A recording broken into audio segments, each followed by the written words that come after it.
అందరికీ నమస్కారం. గుడిలో గంట మోగించకపోతే మన మనసు బయటే ఉండిపోతుంది. దీని గురించి తెలుసుకోవాలనుకుంటున్నారా? అయితే ఈ వీడియో చివరి వరకు స్కిప్ చేయకుండా చూడండి. సనాతన ధర్మం ప్రకారం గుడిలోకి ప్రవేశించే ముందు గంట మోగించటం అనేది మానసిక ప్రసన్నతకు తాళం వేసే శబ్దం. పురాణాల ప్రకారం ఈ శబ్దం వల్ల అసుర శక్తులు పారిపోతాయి. దైవ శక్తులు చైతన్యంగా ప్రవర్తిస్తాయి. అగటగం ఘంటారావం పాపనాశనం అంటే గంట ధ్వని పాపాలను తొలగిస్తుంది.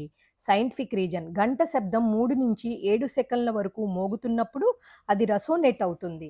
ఇందులో సౌండ్ ఫ్రీక్వెన్సీ ఉన్నట్టు శాస్త్రవేత్తల అభిప్రాయం. మన శరీరంలోని సప్త చక్రాలు స్టిమ్యులేట్ అవుతాయి.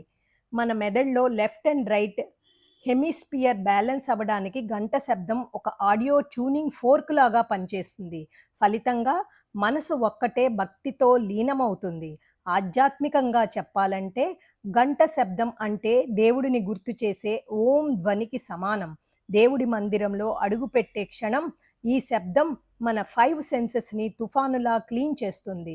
పురాణాల ప్రకారం దేవాలయంలో మంత్రోచ్చరణ, అర్చనలు మొదలయ్యే ముందు ఘంటానాదం ద్వారా అందరినీ దైవిక శ్రద్ధలోకి తీసుకురావటమే వారి లక్ష్యం. దేవతలు గంటధ్వని ద్వారా పిలుపును అందుకుంటారు. అసుర శక్తులు ధ్వని భయంతో పారిపోతారు. ఓ గంట శబ్దంతో శరీరం అలర్ట్ అవుతుంది. మనసు శాంతిస్తుంది. ఇంద్రియాలు లైన్‌లోకి వస్తాయి. ఆత్మ దేవుని వైపు సెట్ అవుతుంది. గంట మోగిన శబ్దం మనలో భగవంతుని స్పందన మేల్కొలుపుతుంది. దేవుణ్ణి పిలవడానికి కాదు గంట, మనల్ని దేవుని వైపు లాగడానికి. ఓం తస్సత్. మీకు నచ్చితే లైక్ చేయండి, షేర్ చేయండి, సబ్స్క్రైబ్ చేయండి. మీతో అనురాధ కంచర్ల.